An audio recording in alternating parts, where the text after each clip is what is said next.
انسان زندگی میں جب جدوجہد کرتا ہے، کوشش کرتا ہے، وہ بہت سارے دنیاوی اسباب اختیار کرتا ہے۔ جتنی عقل اللہ نے دی ہوتی ہے اس عقل کا بھی وہ استعمال کرتا ہے، کوشش کرتا ہے کہ کچھ اچیو کر سکے زندگی میں، کچھ مقاصد کا حصول اسے میسر آئے۔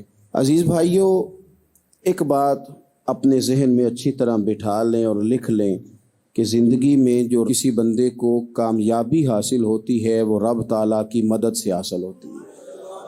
اگر رب تعالیٰ مددگار ہو تو پھر کوئی چیز بھی رستے میں رکاوٹ نہیں بنتی، اور اگر مالک کریم کو منظور نہ ہو تو انسان بہترین سیاستدان ہو، اچھا ایڈمنسٹریٹر ہو، اس کا ذہن بڑی وسعت رکھتا ہو، بڑی اچھی پلاننگ کرنا جانتا ہو، سارا کچھ ہو، تو بندہ ناکام ہو جاتا ہے۔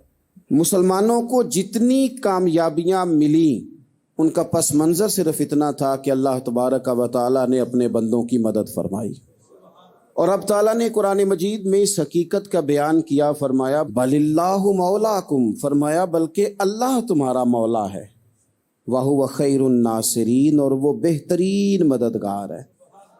وہ جو رب تمہارا مولا ہے وہ بہترین مددگار ہے، اور اگر وہ مدد کرے تمہاری، سورہ آل عمران میں آگے جا کے ارشاد فرمایا اگر اللہ مدد کرے تو پھر تم پر کوئی غالب نہیں آ سکتا، اور اگر وہ تمہاری مدد چھوڑ دے تو پھر کوئی تمہاری مدد کر سکتا؟ کوئی مدد نہیں کر سکتا۔ بدر کے ساتھ اپنے آپ کو جوڑے، اگر اللہ کی مدد نصیب ہو۔ یہ جو ہم جتنا ڈرتے رہتے ہیں، سہمے رہتے ہیں، پریشان رہتے ہیں کوئی کیا کر دے گا، ہمارے ہاں نا ہر شعبے میں معاذ اللہ ایک مافیا ہے، الا ماشاء اللہ۔ وہ مافیا کہتا ہے میرے ساتھ ملو گے تو میں چلنے دوں گا، ورنہ میں نہیں چلنے دوں گا، مارکیٹ میں آ ہی نہیں سکتا فلانا بندہ، کیونکہ یہاں ہمارا قبضہ ہے۔ اور میرے بھائی پھر بہت سارے لوگ جن کی نیتیں اور ارادے بڑے اچھے ہوتے ہیں شروع میں، وہ بھی اس مافیا کا شکار ہو جاتے ہیں اور ان کے رنگ میں رنگ جاتے ہیں۔ یاد رکھنا، کسی شخص کی بلیک میلنگ کا کبھی شکار نہ ہونا، کبھی کسی کی میٹھی اور مسجع مکفہ باتوں کا شکار نہ ہونا۔ کوئی کیا کر سکتا ہے اگر اللہ مددگار ہو تو؟ جس کو رب کریم اٹھانا چاہے اسے کوئی گرا سکتا ہے؟ ہم یہ ڈرے ڈرے سہمے پریشان فیصلہ کرنے کی طاقت نہیں، مجھے چلنا چاہیے کہ نہیں، اٹھنا چاہیے کہ نہیں، کرنا چاہیے، اٹھ باندھ کمر کیوں ڈرتا ہے؟ پھر دیکھ خدا کیا کرتا ہے۔ حضرت عبداللہ ابن عباس فرماتے ہیں میرے نبی پاک علیہ السلام نے میری تربیت فرمائی، حضور نے میری تربیت فرمائی، اور محبوب پاک علیہ السلام نے فرمایا عبداللہ یاد رکھنا، یہ نوجوان دوست میری بات لکھ لیں، پریشان لوگ میری بات لکھ لیں، جن کے پاس قوت فیصلہ نہیں وہ اس بات کو لکھ لیں۔ حضرت عبداللہ ابن عباس فرماتے ہیں میرے نبی پاک علیہ السلام نے مجھ سے فرمایا تھا عبداللہ سن، اگر ساری دنیا مل کے تیرا کوئی نفع کرنا چاہے کر نہیں سکتی جب تک میرے رب کی رضا نہ ہو، اور فرمایا ساری دنیا مل کے تیرا کچھ بگاڑنا چاہے تو عبداللہ بگاڑ نہیں سکتی جب تک رب کریم کی حکمت کا تقاضا نہ ہو۔ لوگوں سے ڈرنا، لوگوں کی طرف دیکھنا، ماحول دیکھ کے اپنے راہ کا تعین کرنا، ہر بندے کے خیالات کے مطابق ڈھلنے کی کوشش کرنا، فلانا نہ ناراض ہو جائے، فلانا نہ ناراض ہو جائے، وہ جس نے ہونا ہو جائے، بس رب رسول ناراض نہ ہو۔ اپنی زندگی میں اپنے مالک کو مولا جان کے، بل اللہ مولاکم، اللہ تمہارا مولا ہے، وَهُوَ خَيْرُ النَّاصِرِينَ، وہ بہترین مددگار ہے۔ توجہ جب بھی کریں رب کی جانب کریں، اپنے دل کا قبلہ درست رکھیں، سوچوں کے زاویے سیدھے رکھیں۔ میرے بھائی مالک جب بندوبست کر دے نا، جب مالک بندوبست کر دے پھر ایسا بندوبست کرتا ہے کہ لوگوں کے پاس نا چارہ نہیں رہتا۔ حضرت مریم رضی اللہ تعالی عنہا پاک باز تھیں، مسجد میں رہی تھیں، پر مالک کی حکمت کے تقاضے بڑے عجیب ہے نا۔ پھر جناب مریم کو اللہ تعالیٰ نے بغیر شوہر کی اولاد عطا کر دی۔ یہ بات ہی ایسی تھی، وہ کسی نے کہا تھا کہ مخلوق تو فنکار ہے اس درجہ کے پل بھر میں سنگے در کعبہ سے بھی اصنام تراشے، تم کون ہو کیا چیز ہے داغ کبابی، لوگوں نے تو مریم پہ بھی الزام تراشے۔ تو لوگوں نے کہا کدھر سے لے آئی بچہ، تیرا باپ تو ایسا نہیں تھا، کہاں سے لے آئی؟ اللہ کرے میں آپ کو سمجھا سکوں، ذرا اپنے آپ کو وہاں کھڑا کریں کہ ایک پاک باز عورت، پاک باپ کی بیٹی، طیب ماں کی بیٹی اور اللہ کے گھر میں پرورش پانے والی خاتون، ایک وہ وقت اور ایک یہ وقت کہ اس عورت کو کٹہرے میں کھڑا کر کے پوچھا جا رہا ہے کہ معاذ اللہ تیری گود میں بچہ جائز نہیں ہے، کہاں سے لائی ہے؟ اب خود سے صفائیاں بندہ کتنی کو دے، کتنی کو وضاحتیں کرے. اور میں نے تو اپنی زندگی میں دیکھا ہے زیادہ وضاحت دینے والے کو بھی لوگ جھوٹا سمجھنے لگ جاتے ہیں. زیادہ وضاحت دینے پر بھی لوگ کمزوری کا اظہار سمجھتے ہیں کہ کمزور پڑ گیا. آپ صلح کی کوشش کرتے ہیں، سامنے والا بزدل سمجھ لیتا ہے. زیادہ وضاحتیں بھی کمزور کر دیتی ہیں. اب حضرت مریم کو کٹہرے میں کھڑا کر کے کہا بچہ کس کا ہے؟ تو پھر خدا بندوبست جب کرے، اللہ جب مددگار ہو، تو پھر حضرت مریم کی گواہی درختوں سے نہیں دلوائی، اس نے پتوں سے نہیں دلوائی، پھر فرشتے نہیں بھیجے.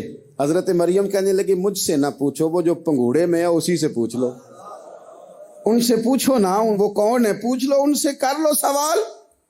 انہوں نے کہا پنگوڑے میں چند دنوں کا بچہ یہ جواب دے گا؟ مددگار تھا رب. ان کی برات کا اعلان کرنا تھا مالک نے، اور جب مالک اعلان کر دے، جب مالک تیری صفائی دینا چاہے، جب مالک تجھے دنیا کے سامنے نکھارنا چاہے، تو پنگوڑے میں لیٹے حضرت عیسیٰ بول کے کہنے لگے انی عبد اللہ آتانی الکتاب، فرمایا میں اللہ کا بندہ ہوں، رب نے مجھے کتاب عطا کر کے نبی بنا کے دنیا میں بھیجا ہے. میں اللہ کا بندہ ہوں، کتاب لے کے آیا ہوں، نبی بن کے آیا ہوں. پھر پنگوڑے سے اعلان ہو گیا، پھر بچہ بول پڑا. اور یہ ایک دفعہ نہیں بات ہوئی، یہ بنی اسرائیل میں ایک جریج نام کے شخص بھی تھے جو نماز پڑھ رہے تھے. بعض نے لکھا ہے نفل نماز تھی. اماں نے پکارا تو آئے نہیں، تو ماں کے منہ سے نکل گیا تو اتنی دیر تک مرے گا نہیں جب تک کسی بے حیا عورت کا منہ نہ دیکھ لے. تو وہ عبادت گزار تھے، لیکن لوگوں نے ان کی عبادت، ریاضت، پرہیزگاری کو نہیں دیکھا. بس ایک عورت کو بھیج کے الزام لگوا دیا. وہ عورت آیا جایا کرتی تھی، اب آ جاتی ہیں عورتیں، مسئلہ پوچھنے کی نیت سے بھی آ جاتی ہیں. ماحول میں کچھ جگہ ایسی بھی ہیں جہاں عورتیں دم کرانے کے بہانے آ جاتی ہیں. وہ خاتون آتی جاتی تھی اس خانقاہ پہ، آستانے پہ، یہ بخاری میں موجود ہے. پھر اس نے کہا میری گود میں جو بچہ ہے یہ انہی کا ہے. مجھے بتائیں کیسے بندہ وضاحت دے؟ حالات خراب ہو گئے، لوگ کٹیا جلانے لگے، ماحول اور طرح کا بن گیا. میرے نبی پاک علیہ الصلوۃ والسلام فرماتے ہیں پھر اس رب کے بندے نے کہا مالک تو کریم ہے، تیری مشیت کا تقاضا آیا جو میری ماں نے جملے بولے تھے، پر اب میں وضاحت دینے کے قابل نہیں رہا، اب تو ہی کرم کرے گا تو دروازہ کھلے گا.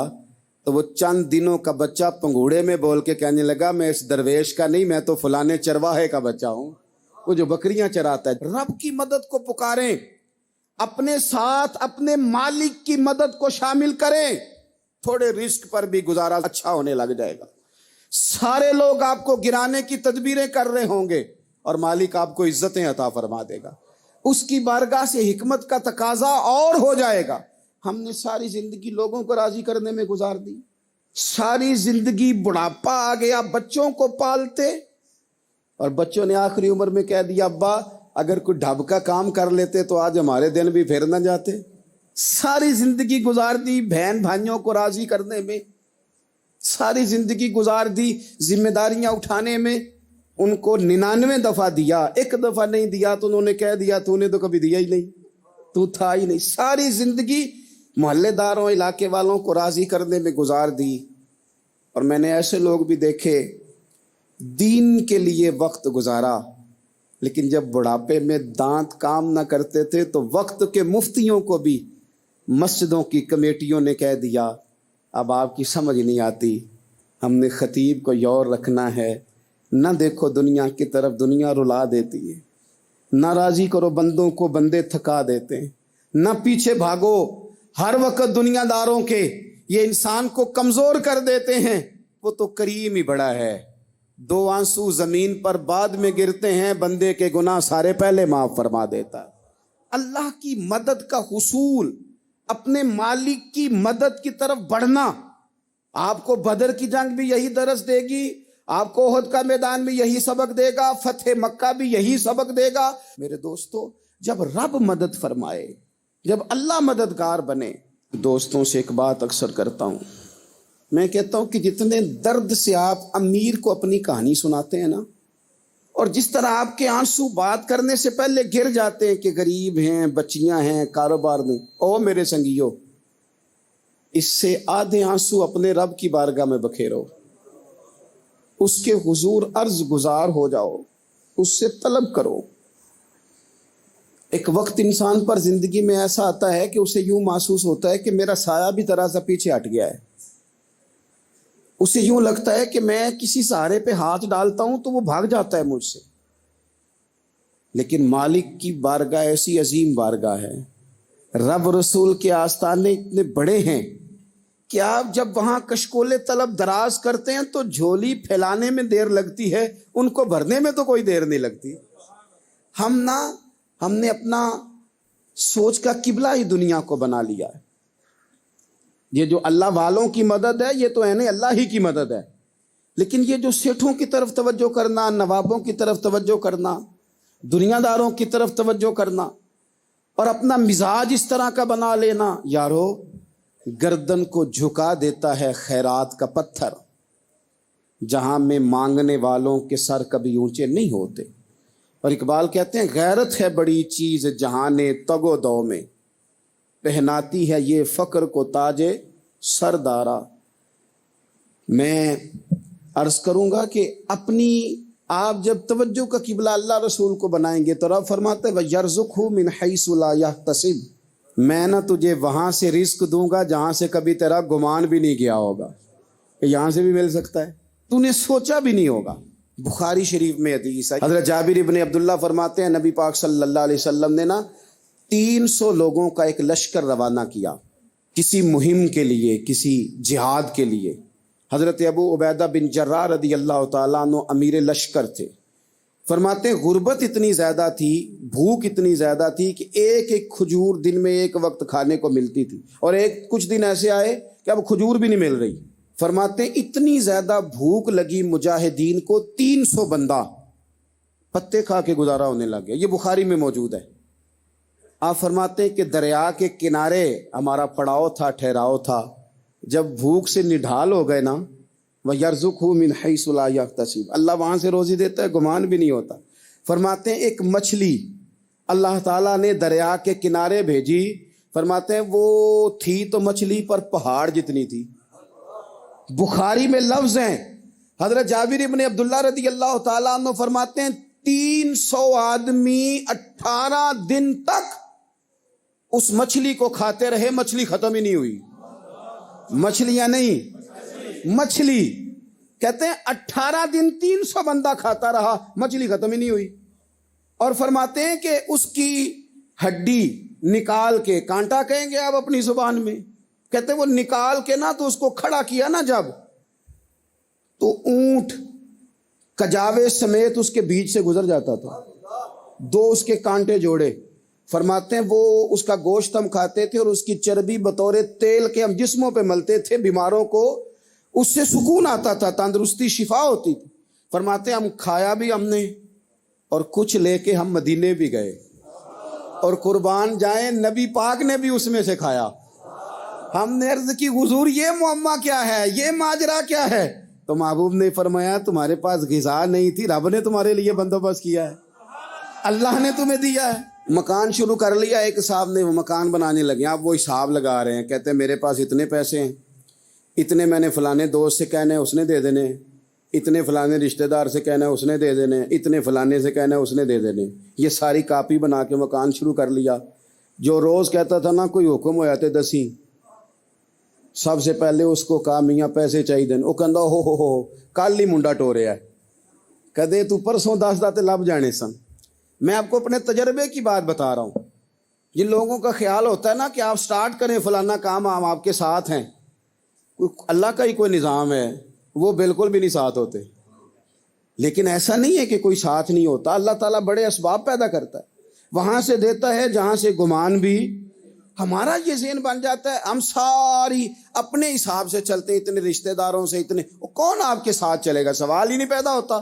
یہ سارے کام چھوڑ کے سب سے پہلے 2 رکعتیں پڑھو، اپنے رب کی بارگاہ میں، رسول کائنات کی بارگاہ میں گزارشات اور استغاثے پیش کرو، وہاں سے خیر طلب کرو۔ دنیا دار کیا دیں گے؟ کیا دے سکتے ہیں؟ کیا حیثیت ہوتی ہے کسی؟ اللہ کہتا ہے وہاں سے دوں گا۔ تو جو اللہ مال دے وہ لینا چاہیے کہ رشتہ داروں کا مال دیکھنا چاہیے؟ جو اللہ دے وہ لینا چاہیے کہ سیٹھوں نوابوں کی جیبیں دیکھنی چاہیے؟ جو اللہ دے وہ قبول کرنا چاہیے یا دیکھنا چاہیے کون سا آدمی کہاں پہنچ گیا؟ چھوڑو، اپنی مٹی پہ چلنے کا سلیقہ سیکھو۔ کسی کے سنگ مرمر پہ چلو گے تو پھسل جاؤ گے، پھسل جا۔ اس پر ایک اور بات عرض کر دوں، صحیح بخاری سے، مسلم سے ایک اور بات۔ کچھ چیزیں ایسی ہیں جن سے اللہ کی مدد آتی ہے، مدد ملتی ہے۔ ایک چیز ان میں سے ایسی ہے جس سے بہت مدد نازل ہوتی ہے، وہ ہے کہ جب رب آپ کو دے نا تو پھر آپ بھی اس کے رستے میں دیں، پھر مدد آتی ہے، پھر اور آتا ہے۔ بخاری مسلم میں حدیث ہے، یہ زیادہ ہی توجہ طلب امر ہے، اس پر آپ غور کریں گے۔ حضرت ابو ہریرہ فرماتے ہیں کہ نبی پاک علیہ السلام نے فرمایا، ایک شخص نے بادلوں کے اندر سے آواز سنی کہ فلاں آدمی کا کھیت اور باغ خشک ہو گیا ہے، وہاں برسو اور اس کے کھیت کو سیراب کرو۔ وہ بڑا حیران ہوا کہ بادل سے آواز آ رہی۔ پھر اس نے دیکھا کہ ایک پہاڑی پر بارش ہوئی، وہ بادل وہاں برسا، پھر نالیوں سے ہوتا ہوا پانی ایک طرف چلا۔ تو جس نے آواز سنی تھی، حضور بیان کر رہے ہیں، وہ بھی پیچھے پیچھے چلا کہ پانی کدھر جا رہا ہے۔ اس نے جا کے دیکھا کہ ایک مقام پہ ایک باغ کو وہ پانی لگ رہا ہے اور ایک آدمی وہ پانی لگا رہا ہے۔ اس نے اس سے پوچھا تیرا نام کیا ہے؟ اس نے کہا کیوں؟ کہنے لگا بتا نا۔ اس نے نام بتایا تو کہنے لگا یہی تو وہ نام ہے جو میں نے بادلوں کے اندر سے سنا ہے کہ فلاں کے کھیت کو پانی دے دو۔ اس نے کہا یار تو کیا عمل کرتا ہے کہ اسپیشل تیرے لیے بارش برسے؟ یہ بخاری پڑھ رہا ہوں، سیاستہ سے حدیث عرض کر رہا ہوں۔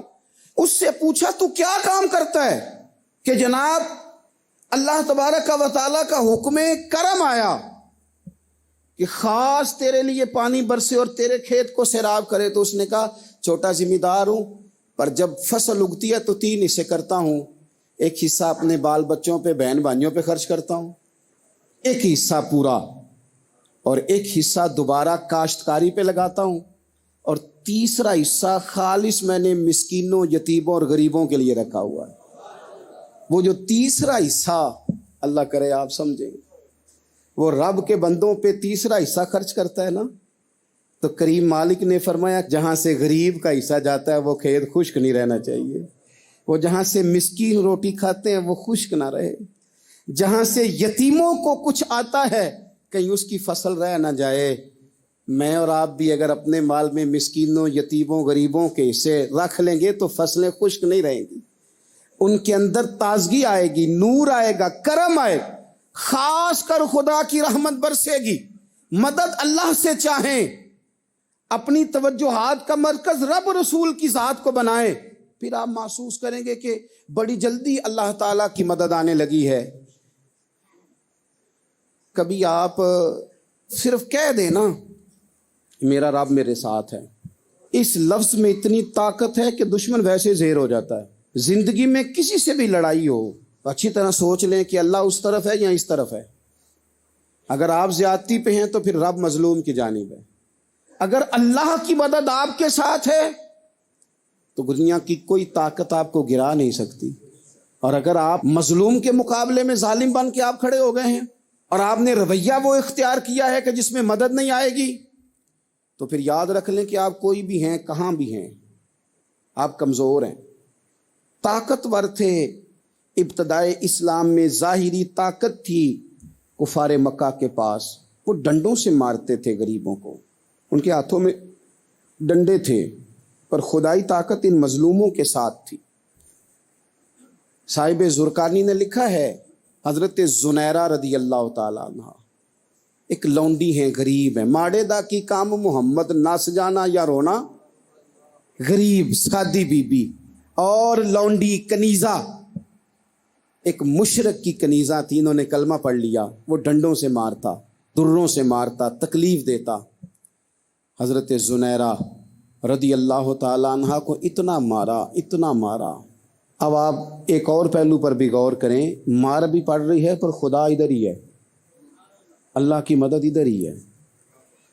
رب کہتا ہے کہ پہلے تو صبر کرنا، ان اللہ مع الصابرین، تو صبر کرے گا تو پھر رب کی معیت ملے گی، ذرا ٹھہرنا، تو تھوڑا ڈٹنا۔ ان الذین قالوا ربنا اللہ ثم استقاموا تتنزل علیہم الملائکہ، تو کہے اللہ میرا رب ہے، پھر تو پہلے ڈٹ، پہلے تو نے ڈٹنا ہے۔ ثم استقاموا، جو ڈٹ گیا، تتنزل علیہم الملائکہ، ڈٹنے والے کے لیے مدد آتی، پہلے تھوڑا ٹھہرنا پڑتا ہے، پہلے تھوڑا صبر کرنا پڑتا ہے، حوصلہ کرنا پڑتا، اس کے بعد مدد آتی۔